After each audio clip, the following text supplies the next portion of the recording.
May senyales daw ng demensya si dating Pangulong Rodrigo Duterte ayon kay Senador Robin Padilla. Pero tingin ng dating senador na si Antonio Trillanes, baka ginagawa lang gimmick ang umano'y issue sa kalusugan ng dating Pangulo. Narito ang report ni Mean Los Baños. Meron na pong matinding sakit si Tatay Digong. Sa kasalukuyan po, siya po ay meron ng tinatawag nating early signs of dementia. Ito ang revelasyon ni Senador Robin Padilla sa plenaryo tungkol sa lagay ni dating Pangulong Rodrigo Duterte. Ayon sa senador, nangangamba sila sa kondisyon ng dating Pangulo. Kasunod ng umano'y pagbisita sa kanya ni dating Senador Antonio Trillanes sa The Hague, Netherlands. Matagal po akong nakulong sa Bilibid. Hindi po kailanman na meron pong pupunta na tao na hindi mo gustong makita. Yun po, tatanungin ka muna ng gwardiya kung gusto mo bang makita itong taong ito. Pero ayon kay Trillanes, hindi niya binisita si Duterte sa kanyang detention facility. Hindi po ako parte sa kahit na anong welfare check na sinasabi nila, kung meron man. Hindi rin daw naniniwala ang dating senador na nawala ng malay si Duterte habang nasa kanyang selda gaya ng ibinunyag ni Vice President Sara Duterte. Gimmick lang nila to, drama lang nila to para makatulong dun sa kanilang nire-request na interim release. Dito sa Pilipinas, kaawaan siya. Agad yang sinagot ni Attorney Harry Roque na naging dating tagapagsalita ni Digong. Pinagpalibada ng korte yung confirmation of charges dahil sa determinasyon ng mga eksperto, ng mga doktor, ng mga psychologists na hindi lang kayang harapin ni Tatay Digong ang paglilitis. So, mas pagkakatiwalaan po natin ang mga eksperto, ang mga siyensya, kesa dun sa mga haka-haka ng gaya ni Trillanes.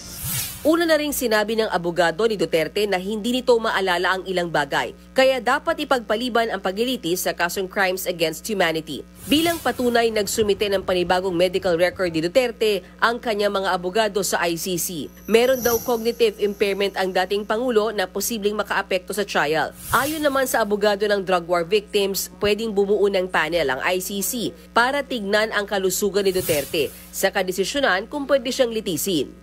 However, baka hindi yan isa publiko ito. Yun yung medyo disbentahin natin kasi stricto ang ICC and even Dutch law sa medical confidentiality and patient autonomy. Yung pasyente ang magpapasya kung kailan ipapalabas ang impormasyon tungkol sa kanya. Naniniwala rin daw si Attorney Cristina Conti na pinapatagal lang ng Duterte camp ang pre-trial hearing. If President Duterte, former president, had been unfit for trial from the very beginning, as his attorney says, then why raise it 5 months after he was arrested? Right on the brink, on the eve of the hearing, been throwing, kumbaga, all sorts of motions and requests to the pre-trial chamber that at some point, kaya nga na-delay, at some point, the pre-trial chamber has had no kumbaga choice but to delay the proceedings, and that's calculated. Mga kapatid, ako po si Ruth Cabal. Dito tayo sa totoo, dito tayo sa True FM.